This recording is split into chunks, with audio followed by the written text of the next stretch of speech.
أعوذ بالله من الشيطان الرجيم.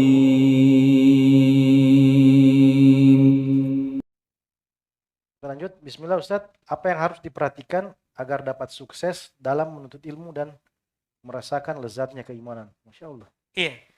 Supaya kita sukses dalam menuntut ilmu, tentunya pertama harus ikhlas kepada Allah. Kalau tidak ada ikhlas, tidak ada orang bisa berhasil dalam belajar.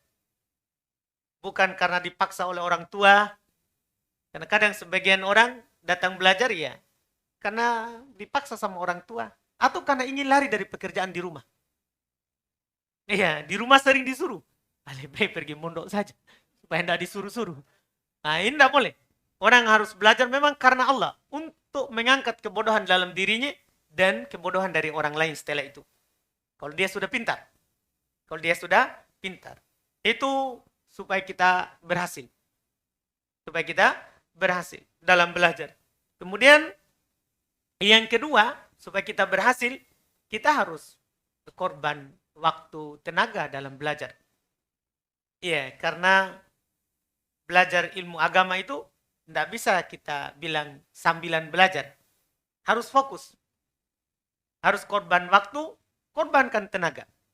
Kalau kita pelit terhadap waktu, atau tenaga, maka kita tidak akan mendapatkan ilmu. Disebutkan oleh Imam Muslim rahimahullah ta'ala dalam sahihnya, perkataan Yahya bin Abi Katsir, bahwa beliau berkata, la yustata'ul ilm birohatil jasad. Ilmu itu tidak akan didapatkan dengan badan yang santai. Dengan badan yang santai. Itu yang harus dipahami. Kita harus korban. Tenaga kita capek, waktu kita gunakan di situ. Baru kita akan dapatkan ilmu. Kemudian yang ketiga, di dalam belajar itu tidak boleh sombong. Artinya tidak boleh kita merendahkan pelajaran apapun. Pelajaran apapun. Tidak boleh kita misalnya di Indo sudah dai ustadz. Ke Yaman, dia tidak ambil pelajaran-pelajaran dasar. Langsung yang tinggi. Langsung yang tinggi. Iya. Karena itu pelajaran mudah. Tidak boleh begitu. Kapan ada kesombongan begitu, biasanya ilmu tidak masuk. Biasanya ilmu tidak masuk. Karena tidak akan mendapatkan ilmu seperti dalam hadits. La yanalul ilm mustahyin walam mustakbir. Tidak akan mendapatkan ilmu orang yang malu-malu dan orang yang sombong. Orang sombong. Sekaligus ini yang keempatnya. Yang keempatnya. Bahwa orang dalam belajar tidak boleh malu-malu. Tidak boleh malu-malu. Antum kalau lihat di Yaman, Masya Allah.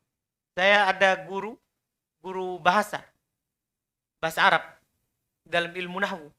Dia kalau buka itu yang hadir, kalau di makbar ratusan. Majelisnya dia tidak di kamar, dia di masjid.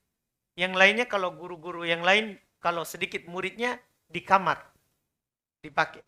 Dia di masjid, karena banyak yang ikut kalau dia buka pelajarannya.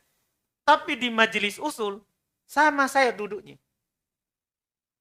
Padahal dia sudah jadi ahli pengajar bahasanya di situ. Tapi di usul fikih, dia seperti orang bodoh-bodoh di situ. Bertanya juga, ditanya juga oleh gurunya. Tidak bisa juga jawab kadang tidak murojaah. Nah seperti itu. Maksudnya dia tidak. Kita kalau bilang, tidak malu-malu. Tidak malu-malu.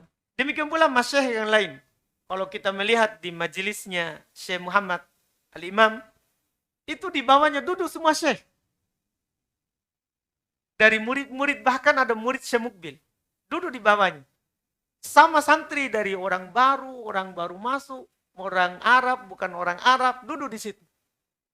Ya mereka tidak malu di dalam belajar.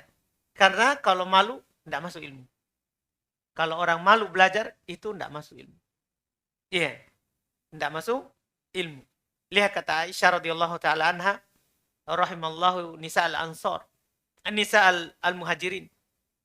Allah merahmati para perempuan al-ansar. Allah merahmati para perempuan al-ansar. Tidak menghalangi mereka rasa malunya, namun perempuan malu. Tidak menghalangi mereka dari rasa malunya yang dimiliki oleh perempuan itu untuk bertanya yang hak. Karena kadang sebagian mereka bilang, Inna Allah la yastahi anil haq. Allah tidak malu dari yang benar. Hal alal mar'ati guslun idah talamat.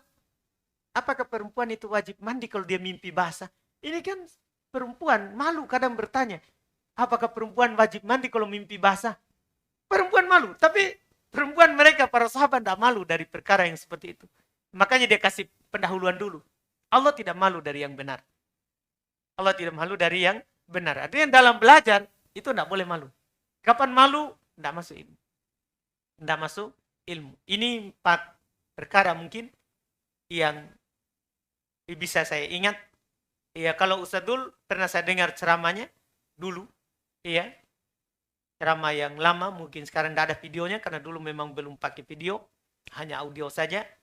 Beliau sebutkan 10 agar seorang itu berhasil dalam belajar. Agar seorang itu berhasil dalam belajar. Ini 4 yang sempat kami ingat apa yang beliau sampaikan. Wallahu a'lam.